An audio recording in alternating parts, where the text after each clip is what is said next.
Jedi Fallen Order has been out for a year now, and with that year, a lot has happened. From before its release, single-player games being dead on arrival to thriving just moments after. I'm going to break down what Fallen Order helps bring to EA and single-player games alike in this discussion of Jedi Fallen Order.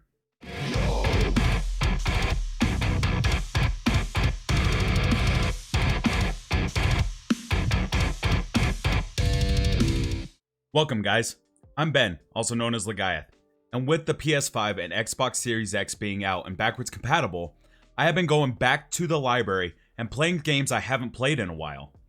One of those games just so happened to be Star Wars Jedi Fallen Order, and it got me thinking about just how this game has affected not only the Star Wars IP, but the industry as a whole. To get to where we are going today, we must first discuss the game in itself. From combat to story and everything in between, Jedi Fallen Order isn't a master of one, but more like a jack of all trades. It borrows core concepts from Uncharted, Metroidvania, and is heavily inspired by From Software games, the latter being the biggest influence when it comes to the combat.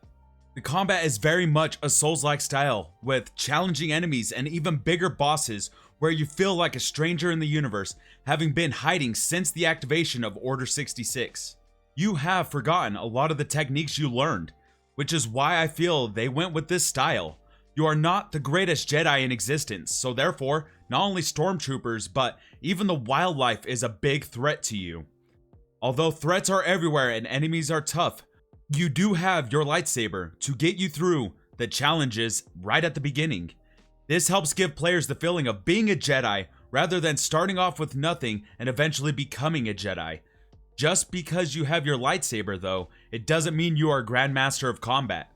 Trial and error will cause a lot of deaths, and a lot of learning and mastering of the timing of enemies' attacks. Even though the combat can be a lot to take in, it's not entirely going to put you off the experience. Like Dark Souls, if you die, you lose all the experience you carry. What sets this game apart though, is when getting back to a spot of your demise, you simply have to land a hit on the enemy that killed you to gain that experience back as well as regain health. This helps keep you from feeling like it's too impossible to get through the game. The combat can get overwhelming for some players, so if you are struggling, unlike From Software franchises, you are able to change the difficulty to something that might be more your pacing. This in turn helps keep it playable to all types of player, rather than making it only for a core or hardcore player base. Even with the combat being rough, once you start to understand it and get the flow, you start progressing in no time.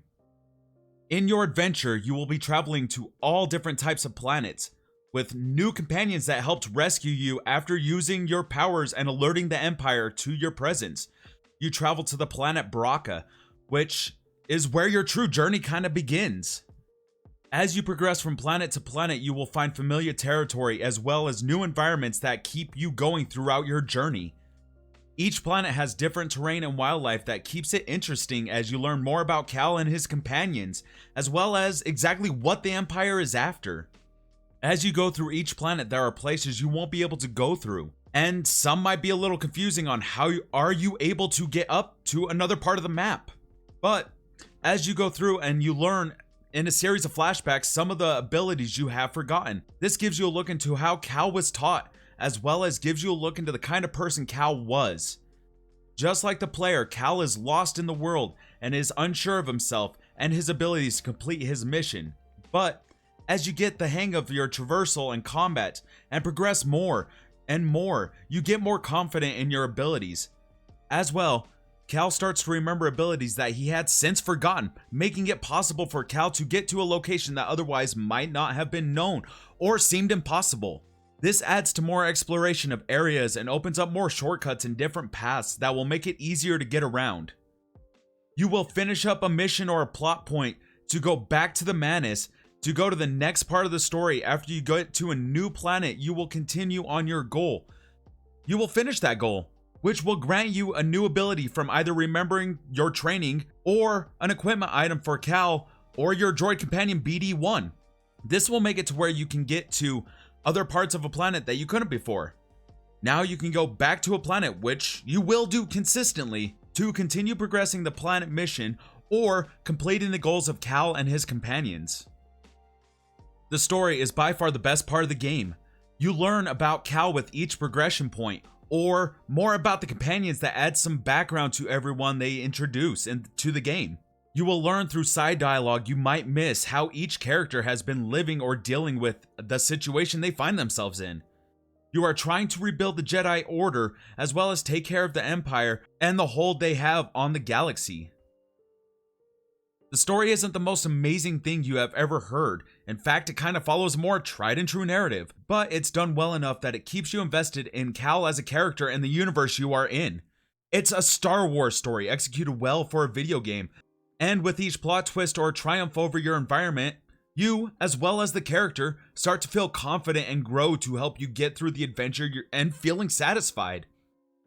This game is loved by players and critics alike, as well as being one of the best-selling games in the US for almost all of 2020. Jedi Fallen Order didn't have to do anything groundbreaking with the story or combat to stand out. It just had to do it well enough that it could hold its own in a market of online games and multiplayer juggernauts. And with Respawn at the helm of the game, they showed that they are more than just an FPS giant. And with the likes of Titanfall 2, they have great understanding of how to build a story, character, and universe you can believe is true and can enjoy for years to come. I loved this game, and coming back to it a year later and playing it from start to finish again on the Xbox Series X gave me more appreciation for what Respawn built. Jedi Fallen Order wasn't the first single player game to be successful, but for EA, it was a wake-up call that they can still publish single player games and have them thrive in this market. I can only hope that we will get another game in this series. Star Wars Jedi Fallen Order didn't have to revolutionize the industry. It just had to stick to what makes a good game and what drives the story and the gameplay to a perfect balance. If you guys have played this game, or if you guys are thinking about playing this game, give it a shot. It's definitely fun to play. Also, let me know in the comments down below what you feel about this game, what you thought about this game, if you enjoyed it or not. I would love to hear it. This game is by far not the only game to ever make single player games the greatest, but it is done well enough that it stands out on its own as one of the best games of 2019, and even still into 2020, one of the best selling games of 2020.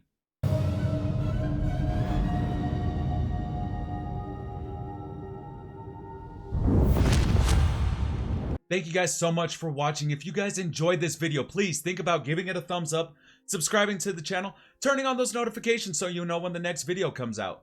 I do a new video here on YouTube at least once a week, whether it be game discussions, games reviews, or just gameplay. Anything gaming I can get my hands on, I would love to share. I do also stream every Monday, Wednesday, and Saturday. If you guys want to join me there and continue on with some of these discussions, I do not mind at all. I'll hopefully see you guys in the next live stream, or I'll hopefully see you guys in the next YouTube video. Until next time, guys, let's just play.